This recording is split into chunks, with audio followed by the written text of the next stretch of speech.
repaso muy breve. Yo no sé, vamos a ver si el tiempo me lo permite, a ver si alcanzamos a terminar hoy el pacto davídico. Rápidamente, lo que hemos visto hasta ahora, primero las bendiciones del pacto, eso fue lo primero que vimos. La primera de ellas, ahí está, la primera promesa era un trono estable, permanente, ¿no es cierto? Dios prometió que de la descendencia de David, o su descendencia, él afirmaría su trono. ¿Recuerdan alguna otra promesa? Son tres, esta es una, faltan dos. Reposo y prosperidad en Canaán, muy bien. Y la tercera, la presencia y protección de Dios. Bueno, reposo y prosperidad tiene que ver con el hecho de tener la victoria sobre sus enemigos, ¿no? Y tener ya el poder disfrutar, pues, de Canaán sin conflicto, como por mucho tiempo fue así. Y luego la presencia y la protección de Dios, ¿recuerdan con qué tiene que ver principalmente? Esto es muy importante. Esto es el clímax, lo dijimos, del Antiguo Testamento. Exactamente, con el templo. ¿Por qué? Porque allí fue donde Dios decidió habitar en medio de su pueblo. Antes era sobre un mobiliario, ¿verdad? Una tienda. Pero allí ya de forma permanente Dios iba a morar en medio de su pueblo. Muy bien. ¿Y quién era el responsable de lo que se hacía en el templo y del cuidado y de todo eso? Exacto. O sea, claro, no él era el que hacía los oficios, ¿verdad? No le correspondían a él, pero sí era el principal responsable de vigilar que todo se hiciera conforme lo estipulaba la ley. Ok. Habían unas condiciones en este pacto. Primera, guardar el santuario de Dios, es lo que estamos diciendo ahorita, ¿verdad? Hay otras dos condiciones, ¿recuerdan? La ley, correcto. Guardar la ley de Dios. Bueno, primero tenía que escribir una copia de la ley. Obviamente tenía que estudiarla, guardarla. Al guardar la ley, el rey, y aquí viene la tercera condición, que es ¿cuál? Representar al pueblo de Dios. En otras palabras, el rey no guardaba la ley solo por sí mismo, pero en nombre de todo el pueblo.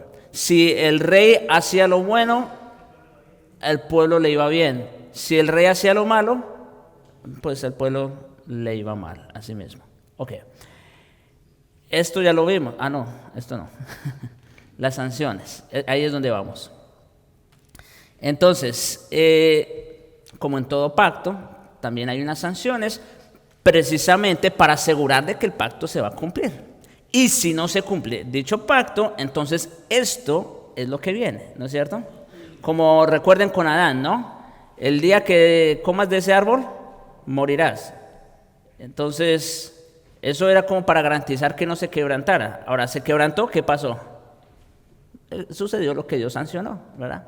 Ok, tenemos entonces aquí que la primera sanción en el pacto davídico pues es el juicio de Dios mismo.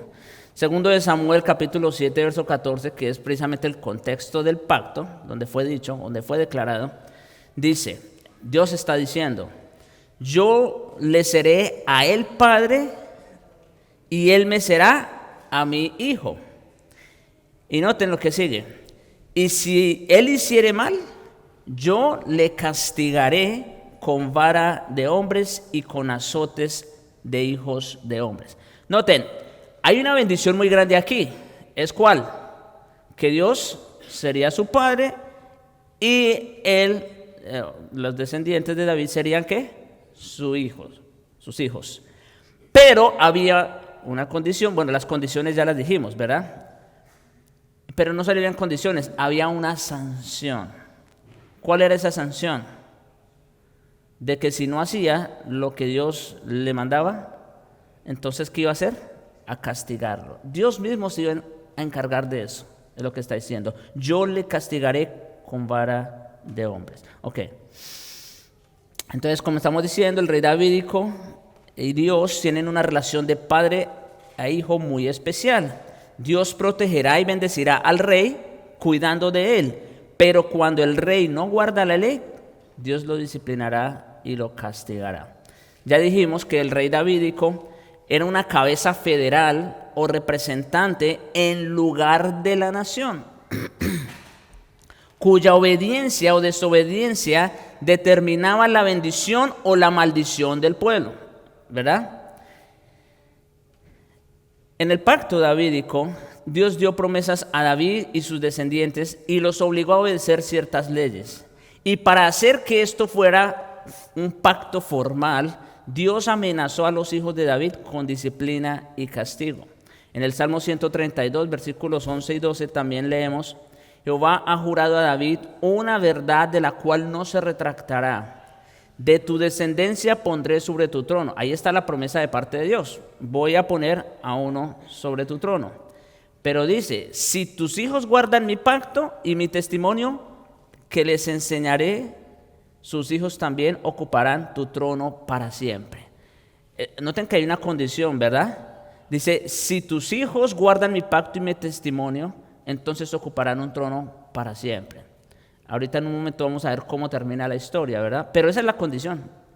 Y implícitamente, ¿qué está diciéndonos el Salmo? Que si no es así, va a haber un momento en el que eso puede cortarse.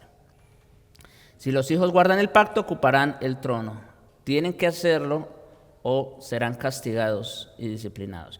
Salomón declaró lo mismo en 1 de Reyes, capítulo 8, versículos 25 al 26. Ahora pues, oh Jehová, Dios de Israel, cumple con tu siervo David, mi padre, lo que prometiste diciendo: no faltará quien se siente en el trono de Israel, con tal que tus hijos guarden su camino para andar delante de mí, como tú has andado delante de mí.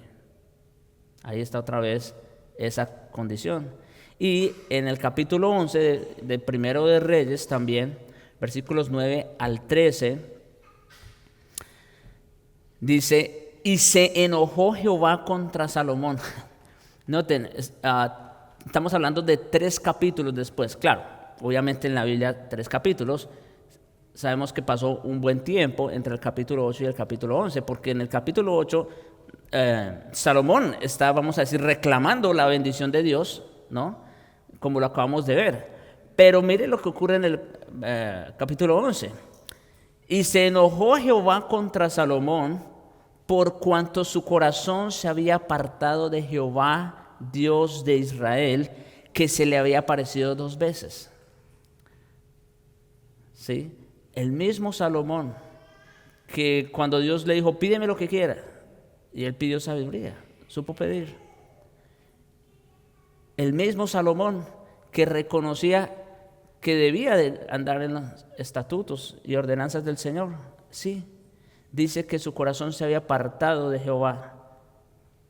Y dice que se le había aparecido 2 veces y le había mandado acerca de esto que no siguiese dioses ajenos, mas él no guardó lo que mandó Jehová. Y dijo Jehová a Salomón, aquí viene, ya sabemos, Salomón incumple las condiciones del pacto, rompe las condiciones del pacto, no guardó la ley como debió haberlo hecho y por lo tanto resultó ser un mal representante para el pueblo, ¿verdad? Y mire la sanción. Estamos hablando del juicio de Dios, ¿verdad? Vamos a verlo en acción. Y Jehová dijo a Salomón, versículo 11, por cuanto ha habido esto en ti y no has guardado mi pacto y mis estatutos que yo te mandé, romperé de ti el reino y lo entregaré a tu siervo. Wow, qué palabras más fuertes, ¿no?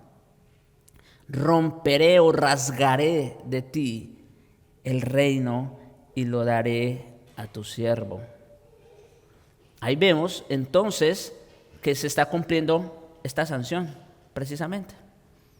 Dios le dijo a David esto, se lo dijo a Salomón después. Salomón era consciente de ello. ¿Y qué pasó? Fracasó. ¿Y cuál fue el resultado? Lo que Dios prometió, juicio divino. rasgó el reino de Salomón. Sin embargo, versículo 12, primero de Reyes 11. Sin embargo, no lo haré en tus días, dice, por amor a David tu padre. La misericordia de Dios, ¿no? ¿Por qué entró Cam en el arca? Por su padre. Y porque también tenía que ser así. Porque el diablo también tenía que entrar. ¿Sí? Ok, ese es otro tema. Pero dice aquí, no lo haré en tus días por amor a David tu padre, lo romperé de la mano de tu hijo, pero no romperé, noten, por un lado, le dice que eso va a pasar por lo que él ya hizo, de haberse apartado del Señor, de sus mandamientos. Ahora dice que no lo va a hacer en sus días por amor a David, ¿verdad? Sino que lo va a hacer con su hijo, ya sabemos la historia. Y no solo eso, versículo 13, pero no romperé todo el reino. En otras palabras, no se lo voy a dar todo a tu siervo, sino que daré una tribu a tu hijo, otra vez, por amor a David mi siervo y por amor a Jerusalén, la cual yo he elegido. ¿Qué vemos entonces? Bueno, por un lado, ¿cómo va el rey? Ya lo hemos dicho, así va el pueblo. El rey era el representante de Israel. Y por lo tanto, lo que Salomón hizo en su vida, eso inevitablemente afectó a su pueblo. Sin embargo, vemos al final que Dios sigue adelante con su plan. ¿Cierto? O sea, ¿Dios fracasó porque Salomón quebrantó el pacto? No. Dios siguió adelante con su plan. ¿Verdad? Muy bien. Hasta aquí, ¿algo que decir? ¿Un comentario?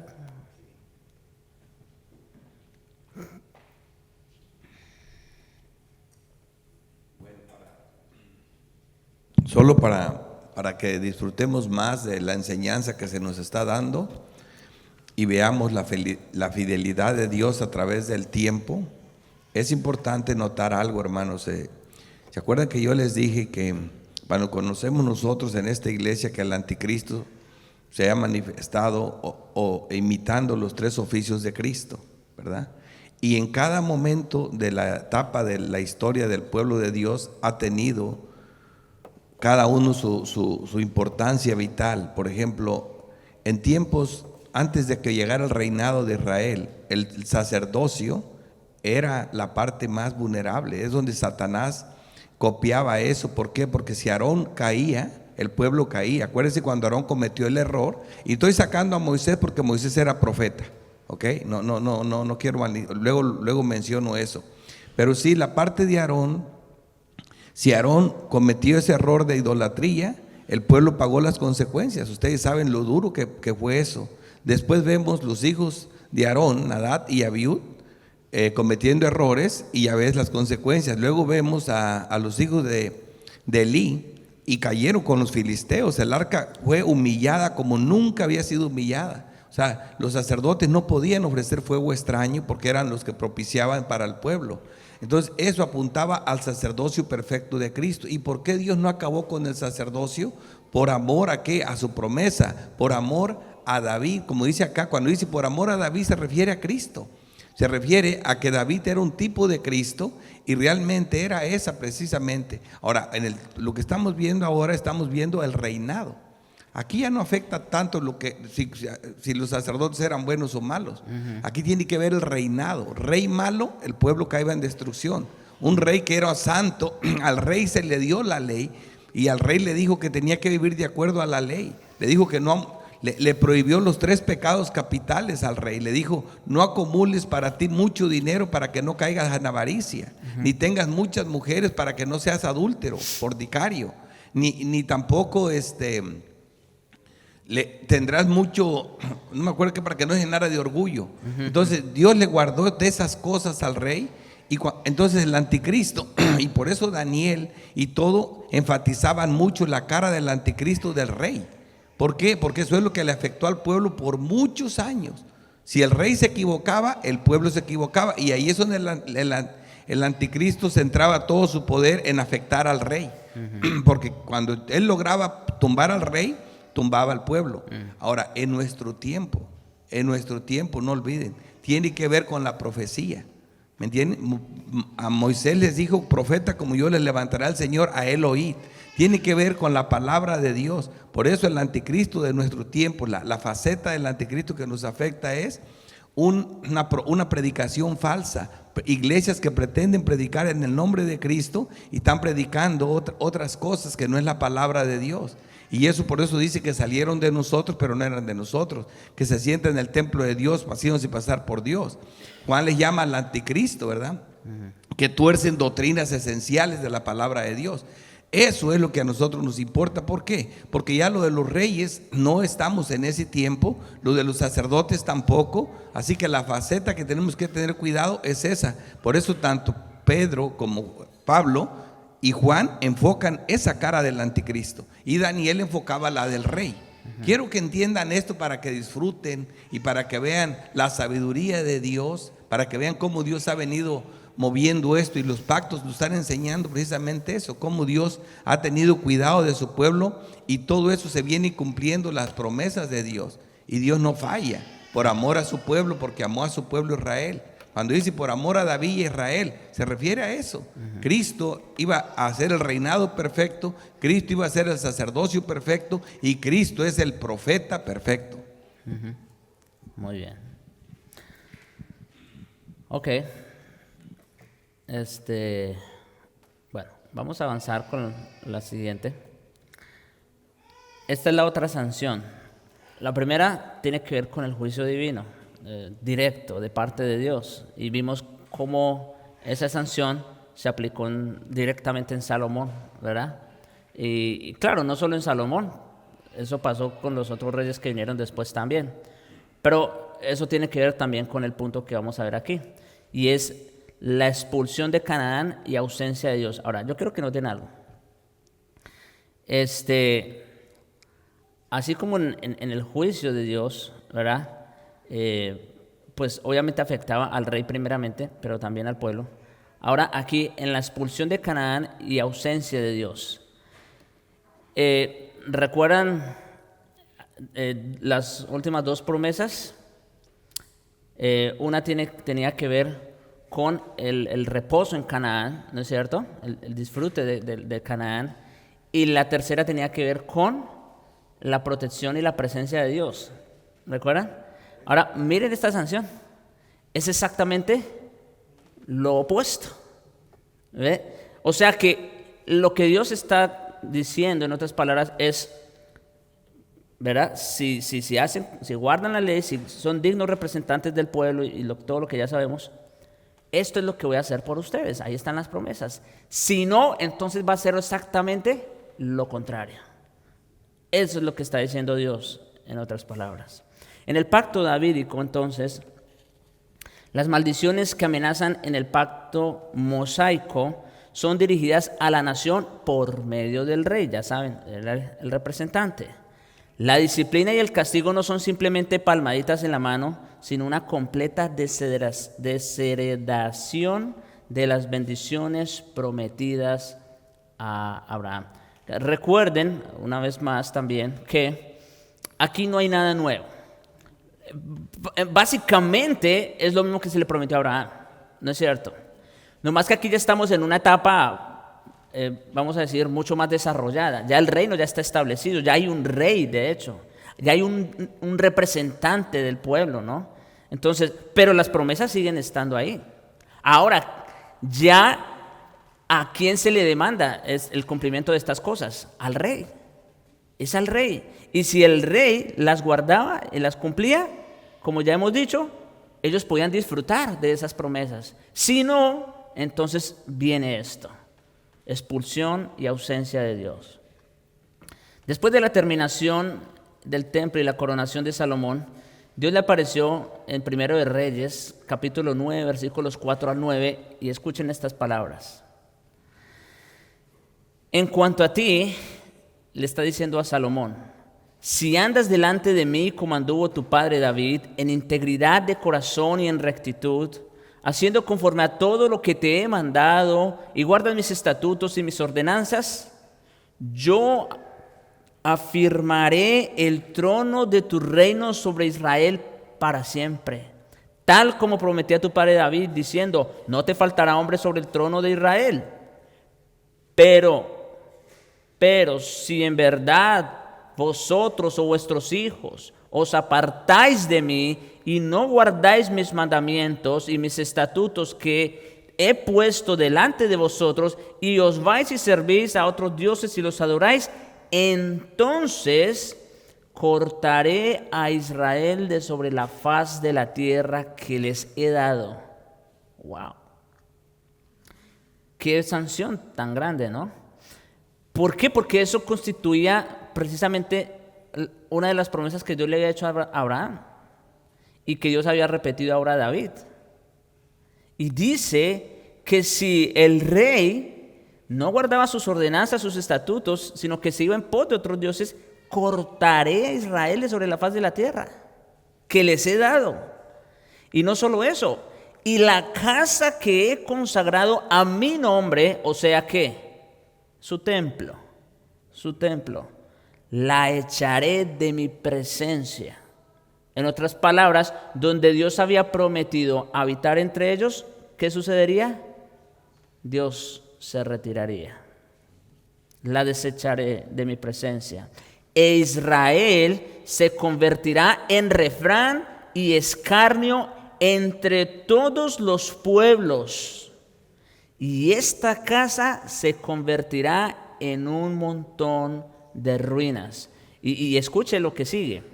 Todo el que pase quedará atónito y silbará y dirán. En otras palabras, se burlarán, ¿verdad? ¿Por qué ha hecho así Jehová a esta tierra y a esta casa, a aquello que Dios bendijo en algún momento? ¿Por qué? Y responderán, porque abandonaron a Jehová su Dios, que sacó a sus padres de la tierra de Egipto, y tomaron para sí otros dioses y lo adoraron y los sirvieron. Por eso Jehová ha traído toda esta adversidad sobre ellos. Wow. Dios, sí, Dios está interesado en bendecir a su pueblo. Lo prometió con juramento, pero hay unas condiciones ahí. Y si no se cumplían esas condiciones, entonces iba a ocurrir exactamente lo opuesto. Este pasaje confirma y une los puntos anteriores. Si Salomón y sus hijos obedecen la ley de Dios, los estatutos y ordenanzas serán bendecidos. Si se desvían y no guardan los mandamientos, entonces Israel será cortado de la tierra. Y noten que aquí en este texto Dios está citando a Deuteronomio 28, donde Israel es amenazado con que servirá de refrán y de burla. Y dirán, al menos no somos como Israel. Ustedes se imaginan que las naciones paganas, ustedes pueden pensar en quien sea, filisteos, amorreos, amonitas o Egipto, etcétera, que digan, al menos no somos como Israel. ¿Qué les pasó eso? Ellos eran el pueblo del pacto y mire lo que les pasó. Ahora, si seguimos adelante, en 1 de Reyes capítulo 11, bueno, un texto que ya cité hace un momento, nos provee una confirmación adicional de cómo Dios cumplió esta sanción. Luego, con Salomón, dijo Jehová a Salomón, porque has hecho esto y no has guardado mi pacto y mis estatutos que te he ordenado, ciertamente arrancaré el reino de ti y lo daré a tu siervo. Ya vimos ese texto hace un momento. Dios cumpliendo sus amenazas. Bueno, noten, Dios cumpliendo su promesa, porque como dijimos, no lo arrancará del todo, ¿verdad? Iba a dejar una tribu. Dios cumpliendo sus promesas, siguiendo adelante con su plan, pero Dios también cumpliendo sus amenazas. Porque Dios es santo, porque Dios es justo. El pacto davídico, entonces, es muy parecido al pacto abrahámico. Dios hizo promesas a Abraham que eran seguras para toda la nación, pero personas y grupos podían ser cortados por su infidelidad. Eso fue lo que dijimos cuando hablamos del pacto abrahámico y del pacto mosaico, recordarán. Así también las promesas de Dios para David son seguras para su linaje, pero cada uno de los reyes que sean infieles serán cortados de esas bendiciones. Por eso, otra vez, siempre en el libro de los reyes o las crónicas se repite lo mismo. Este rey hizo lo bueno o este rey hizo lo malo. Porque era a ellos, pues eran ellos los representantes del pueblo. Y como ya hemos dicho, si ellos hacían lo bueno, el pueblo era bendito. Si hacían lo malo, el pueblo era maldito. Dios entonces, vemos aquí, le quitó el trono a Salomón porque no guardó el pacto, pero no se lo quitó completamente por amor a David. Bueno, y podemos decir aquí por amor al pacto en realidad, ¿no? Dios hizo un pacto y Él lo cumple sí o sí, pero también cumple sus amenazas. O sea, esto tiene que ver con el carácter de Dios, con su fidelidad, ¿no? Y con su inmutabilidad. Él no cambia, ¿verdad? Cumple tanto lo uno como lo otro.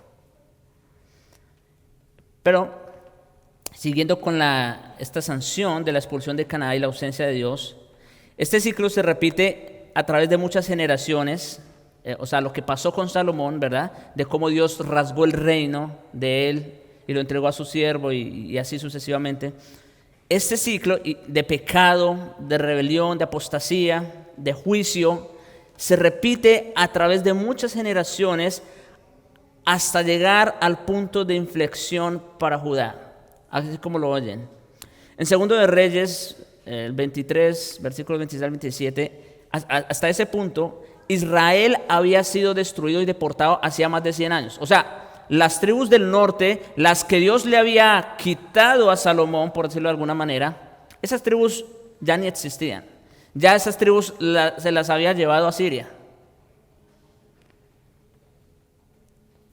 Pero llegó el momento cuando Judá ya no le sería permitido quedarse en la tierra por su maldad e idolatría. Ezequiel ilustra esto en uno de esos textos, yo creo que son también de los más fuertes, cuando hace la descripción de lo que le pasó a Judá. Y dice, no aprendió de su hermana. Y dice, y esta hizo peor que su hermana. ¿Y está hablando de quién? De Judá.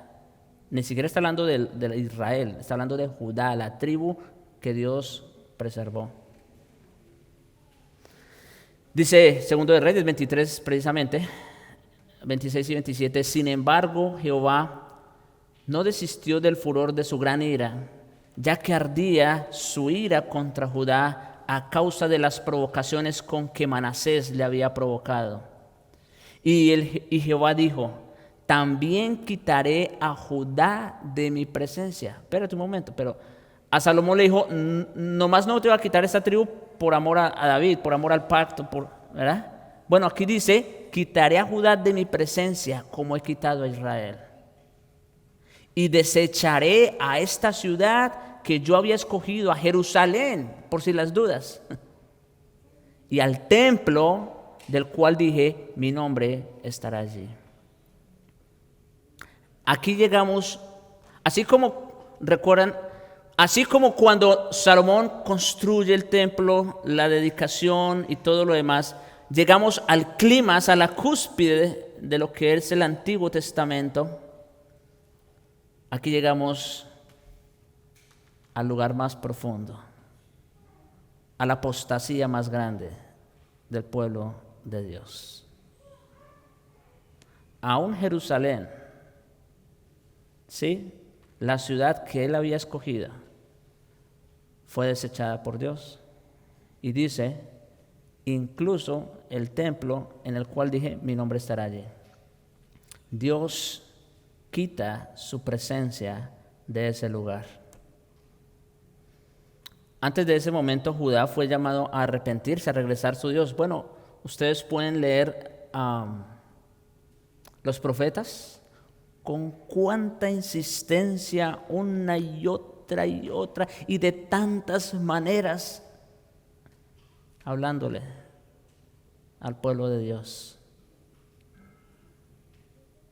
Pero ellos decían, no lo haremos, seguiremos en nuestros caminos, serviremos a otros dioses.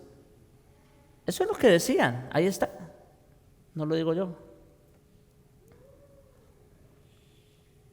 Pero de Manasés, rey de Judá, en adelante, la caída de Judá era inevitable. Y sucedió precisamente ¿por qué? Por la maldad del rey. Por la maldad del rey. Los reyes malvados fueron maldecidos, culminando en expulsión y exilios completos para Judá.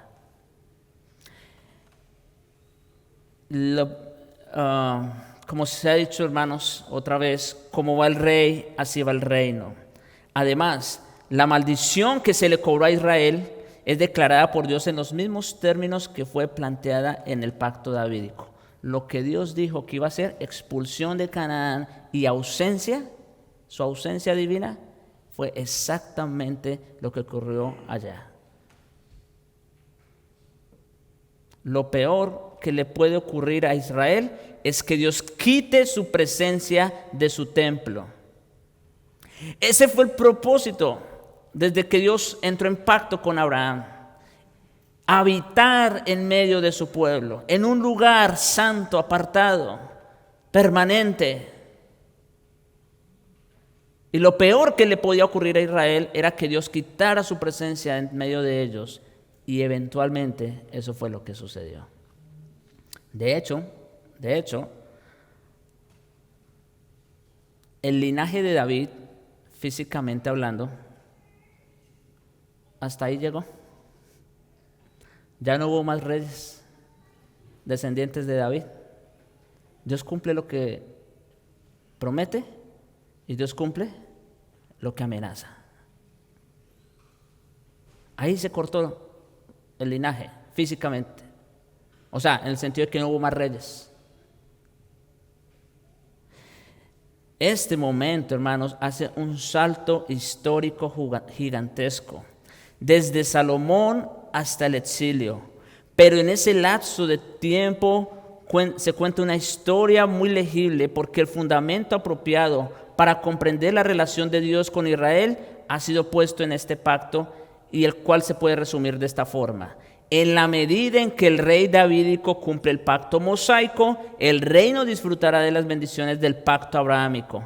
En la medida que el rey davídico no cumple el pacto mosaico, el reino sufre las maldiciones de los pactos.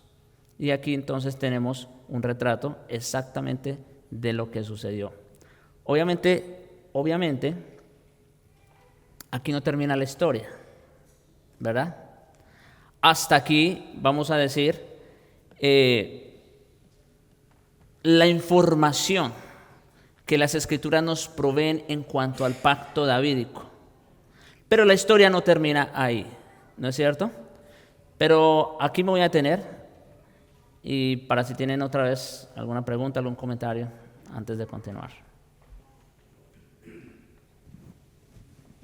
Bueno, yo siempre pienso que cuando vayamos a las Escrituras y nos están hablando de los pactos y todo, nosotros debemos disfrutar la palabra de Dios desde el punto de vista buscando siempre dónde está el principio teológico y dónde quedamos nosotros en esta situación, porque esto no es historia lo que Javier está haciendo. Si lo dejas en la historia, mira lo que pasó allá, no, ¿y qué pasó aquí? Estamos en la misma situación. El lugar de la presencia de Dios es cuando proveemos para el espíritu. Dios está en nosotros, pero cuando nosotros proveemos para la carne, entonces maldición, entonces se separa, entonces entristecemos al espíritu, lo contristamos, entonces lo apagamos y proveemos para la carne y volvemos a la locura. terminamos viviendo como creyentes, como miserables, llenos de pecado, de debilidades, en problemas. ¿Por qué? Porque no nos olvidamos de la parte esencial. Estamos en la misma situación en ese aspecto. Y la misma realidad. ¿Cuál es la realidad? De que Cristo es el sacerdote perfecto, Cristo es el rey perfecto y Cristo es el profeta perfecto. Entonces debemos de tener claro que eso que estás viendo allá, ves que Dios cumple lo que promete. Es lo que está diciendo el pastor Javier. Dios cumple lo que promete, y también en nuestros días Dios sigue cumpliendo lo que promete. Entonces ellos no perdieron porque adoraron un becerro de oro en tiempos de Aarón. No fueron destruidos. ¿Por qué? Por amor al pacto, por amor al pueblo de Israel. Cuando ellos fallaron como reyes, y el pueblo también junto con ellos, no fueron destruidos por amor, ¿qué? A David, a la promesa, por amor a Cristo, por amor al pacto, ¿verdad? Y cuando ahorita nosotros fallamos en el cumplimiento de caminar con Dios, no vamos a perder la salvación. Como yo les he puesto el ejemplo, o puedes terminar comiendo la basura de los ricos, o ser tú el rico. Eso está ahí. ¿Me entienden? Vemos que hay ricos creyentes, ya lo vimos en la Biblia. Y luego caemos, no, que la riqueza es mala. No es mal, es malo pecar, es malo apartarse de Dios. Los reyes no eran pobres, estaban bien bendecidos, como lo enseñó al principio el pastor Javier. Prosperidad, disfrute del reino, ¿verdad? Había todo en el reino cuando te portabas bien. Lo mismo pasa ahorita. Caminamos con Dios, vivimos apartados del mundo, y va a haber esa prosperidad, esa bendición, pero no porque vivamos por ella, simplemente porque Dios cumple sus promesas, son añadiduras. Lo más glorioso para nosotros es deleitarnos en Dios, que el hombre interior tenga esa presencia de Dios y que no la pierda, ¿verdad? Entonces nosotros, cuando proveemos para el Espíritu y hacemos morir las obras de la carne, tenemos esa comunión con la presencia especial de Dios que perdía el pueblo de Israel cuando se apartó, y el templo fue destruido completamente. Pero Cristo prometió que en 3 días hacía uno nuevo, y ese es el del que hablamos nosotros para ahora, que ya llegará eso el tiempo. Yo lo que quiero es que rescaten los principios teológicos para que tengamos aplicación y disfrutemos de estas enseñanzas. Bueno, sí, hermano. Ahí.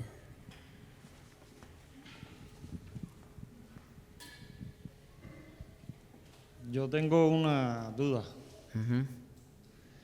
En el verso 14, segundo de Samuel, en el capítulo 7, que estábamos leyendo, decía: yo le seré a él padre y él me será a mi hijo. Y si él hiciere mal, yo le castigaré con vara de hombres y con azotes de hijos de hombres. Ahora el verso 15 dice: pero mi misericordia no se apartará de él. Como la aparté de Saúl, al cual quité de delante de ti. Correcto. Ahí es donde tengo la duda.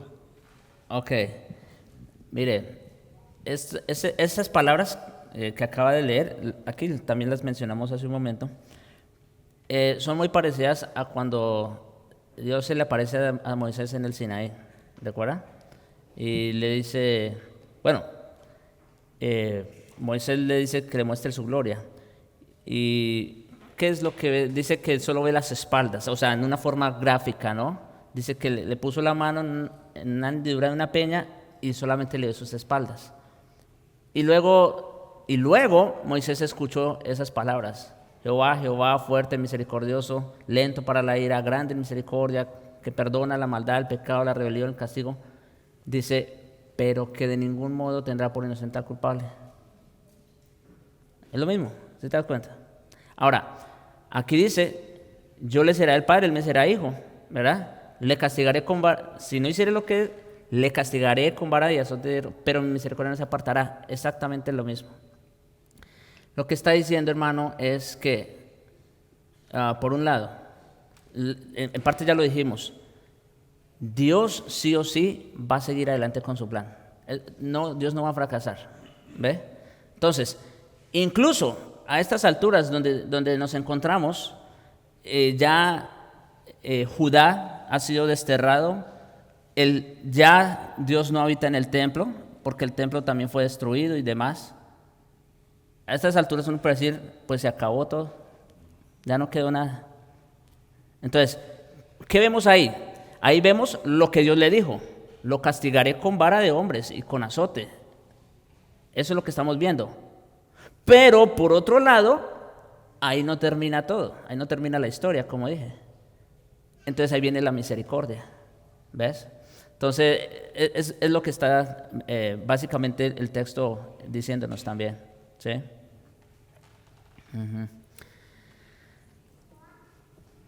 Una ayudita más para que le quede más claro a mi hermano es que en lo que estás viendo, trayéndolo a la doctrina, como principio teológico doctrinal, estás mirando, Saúl representa al impío, ¿verdad? Donde no hay misericordia ni piedad para él.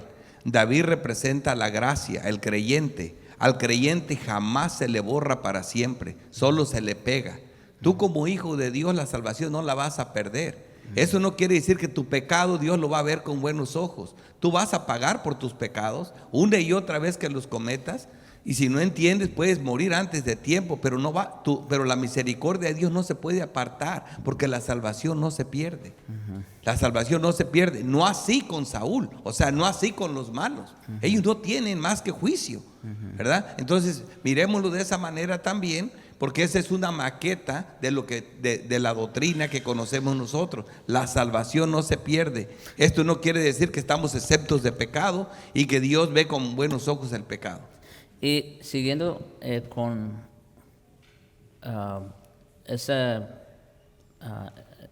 ¿cómo se dice? Ese contraste, Saúl fue quitado del reino y ahí quedó todo. Su familia también fue cortada. No así con David. Dios le prometió a David que levantaría un hijo en su reino para siempre. Vemos hasta aquí llegó el linaje. No hubo reyes después, pero eso no quiere decir que ahí quedó todo. Obviamente nosotros sabemos que después viene el verdadero hijo de David, en quien se cumple el pacto más plenamente, ¿ve? Entonces ahí vemos la misericordia también. Sí, amén.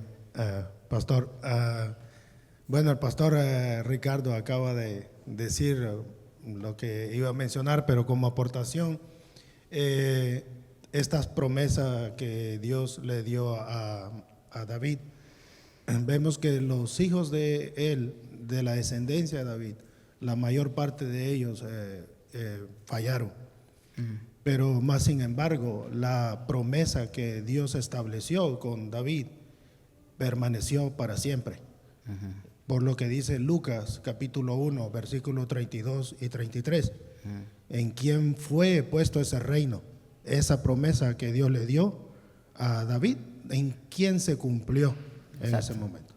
Y se viene a cumplir bajo la misericordia que estaba diciendo el hermano, y el comentario que hizo el pastor Ricardo, se viene a cumplir en Cristo. Y eso es lo más hermoso de todo esto, que las promesas, las cosas que los hombres hicieron grandes cosas, pero la mayor parte de ellos fallaron. Pero la promesa de Dios, su misericordia, permaneció para siempre. Así es. Muy bien. Vamos a ver. Y rapidito tengo algo nada más. El libro de Hebreos nos muestra cómo se estableció el sacerdocio perfecto en Cristo. Hace una comparación grande que lo predicó Javier entre el sacerdocio de Aarón y el sacerdocio de Cristo, ¿verdad? Entonces vemos cómo el tipo, ¿me entienden? La flor solo semeja a la belleza, ¿verdad? La belleza es eterna, la flor no es eterna. La flor se acaba y se seca, pero el concepto de belleza permanece para siempre. Igualmente, lo que vemos, el sacerdocio perfecto era el de Cristo, una sola ofrenda para siempre. Entonces ahí Hebreos nos lo explica claro. Y Lucas, ya que menciona el hermano Lucas, menciona que del tronco de Jesé saldrá un retoño, ¿verdad? Entonces vemos nosotros que Lucas, como nos lo enseñó el hermano Daniel, muy bien, que claro, les digo yo que es una de las cosas que yo aprendí de él, fue como nos mostró que tanto David descendía de David, pero como José, que descendía de David, pero Cristo no tenía de David nada, porque no fue engendrado por él de José, ¿verdad? Pero sí de María, porque tenía la sangre de María, lo tuvo en el vientre de María, y por eso da la genealogía de María. ¿Me entiendes? ¿Hasta dónde? Hasta David. Y de ahí para allá sigue igual hasta Adán. Pero hasta David da la genealogía de María. María también era hija de David, descendiente. O sea, esa raíz seca que creían que estaba acabada, nunca se acabó. Y vino a cumplir. Y yo creo que todo eso va a llegar el día que lo vas a, porque vienen para acá. Pero ese es lo hermoso de todo esto que estamos viendo. Para que disfrutemos los pactos, debemos de ver a dónde apuntaban y debemos de ver el plan completo de Dios. Siempre estar bien puestos en eso. Sí. Lo que pasa, hermanos, es que déjenme decirles esto.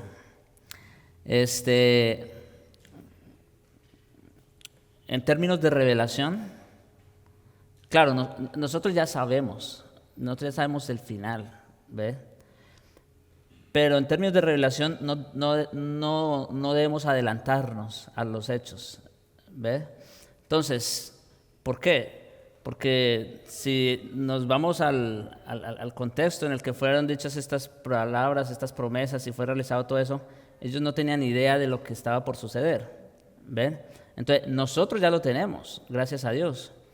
Pero por eso, precisamente, esto de los pactos, a nosotros nos debe servir, hermanos, para ayudar a ver las cosas en su contexto, ¿sí? No adelantarnos a las cosas, a los hechos.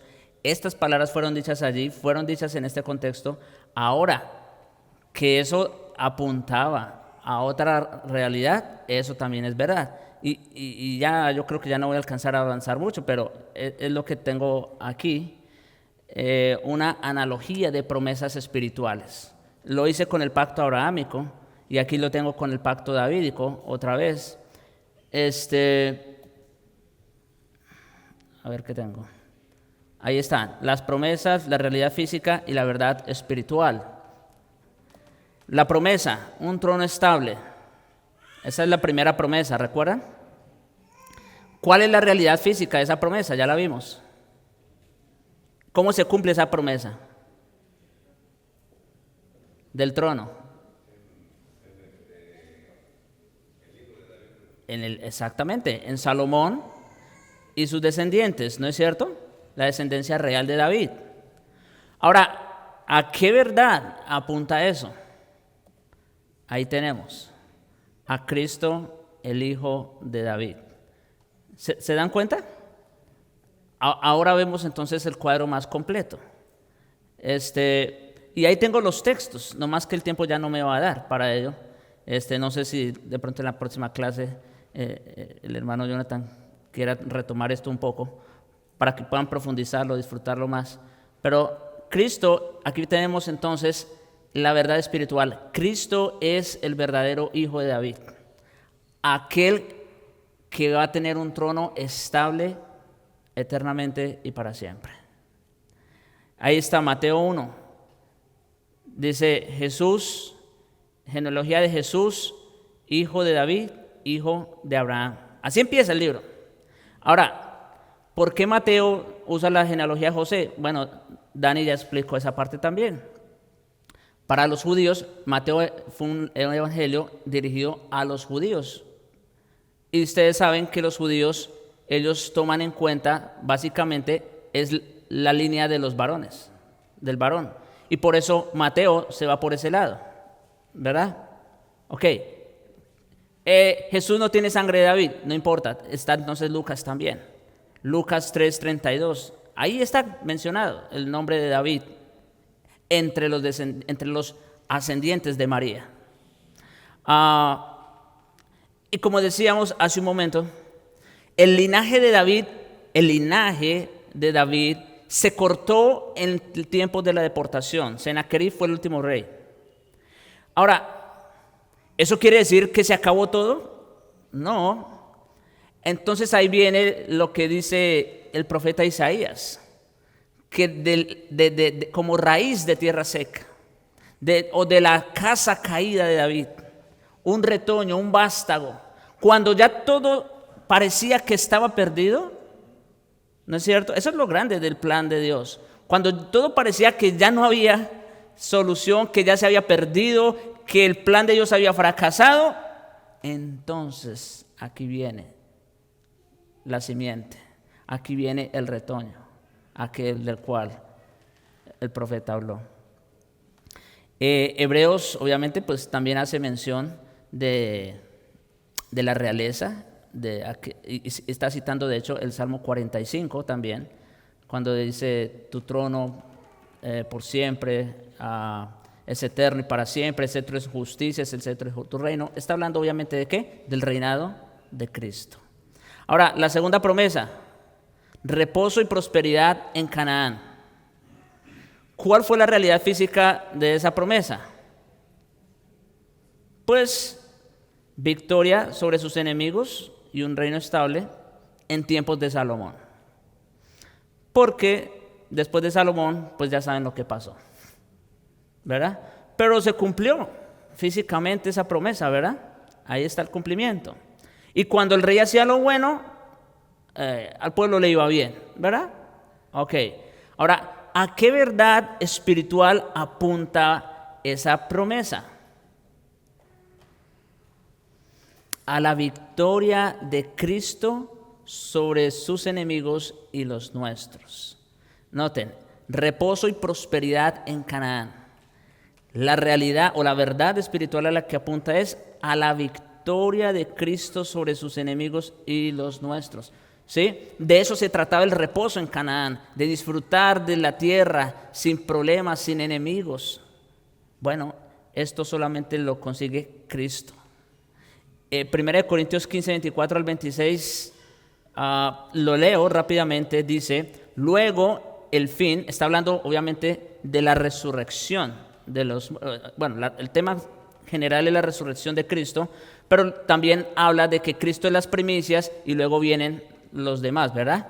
Dice: luego el fin, versículo 24, cuando entregue el reino Cristo al Dios y Padre, cuando haya suprimido todo dominio, toda autoridad y potencia, porque es preciso que Él reine, Cristo, hasta que haya puesto a todos sus enemigos debajo de sus pies.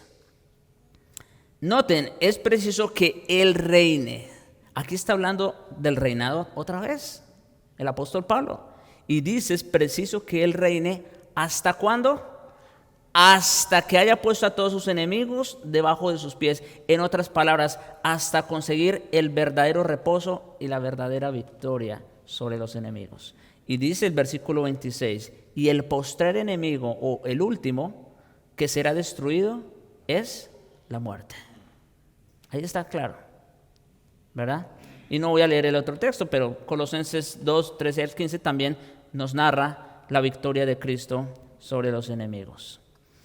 Y la tercera promesa, para terminar con esto, pues tiene que ver con la presencia y protección de Dios, ¿verdad? Esa fue la promesa que se le hizo a David. ¿Cuál fue la realidad física de esta promesa? El templo, exactamente, la presencia y protección. El templo, muy bien. El templo de Salomón, ¿verdad? Allí habitaba Dios. ¿Y la verdad espiritual? Ahí está. Los creyentes ahora son el templo de Dios, ¿verdad? No hay dudas en cuanto a eso. Aquí puse mal el texto, no es 1 Corintios 15, es 1 Corintios 6. Es 1 Corintios 6, el último, ustedes lo pueden corregir.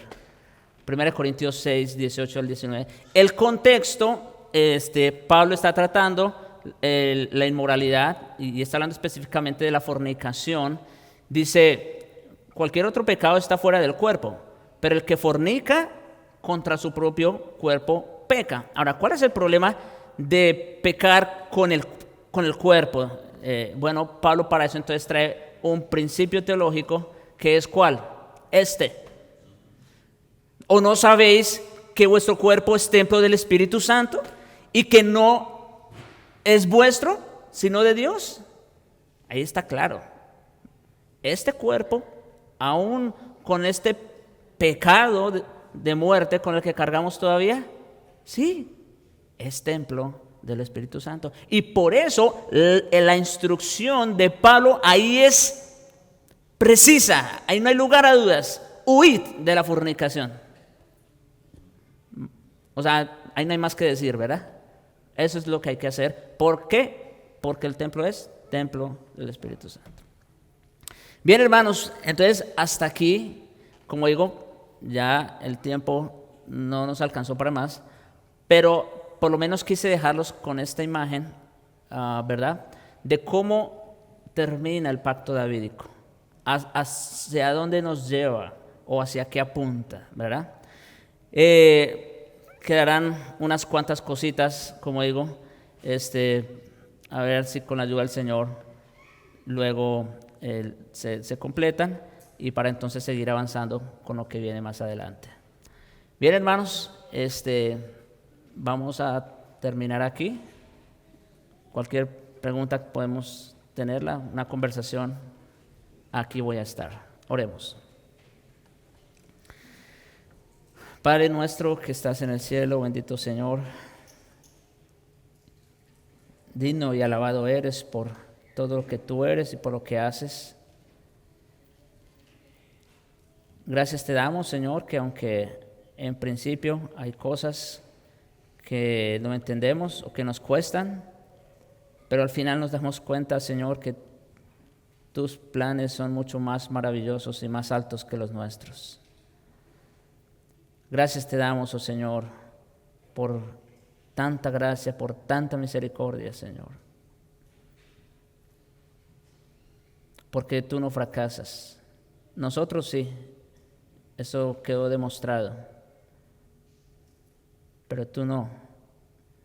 Y que tú también eres un Dios inmutable, un Dios que no cambia, es un Dios fiel, que cumples tus promesas, así como tus amenazas.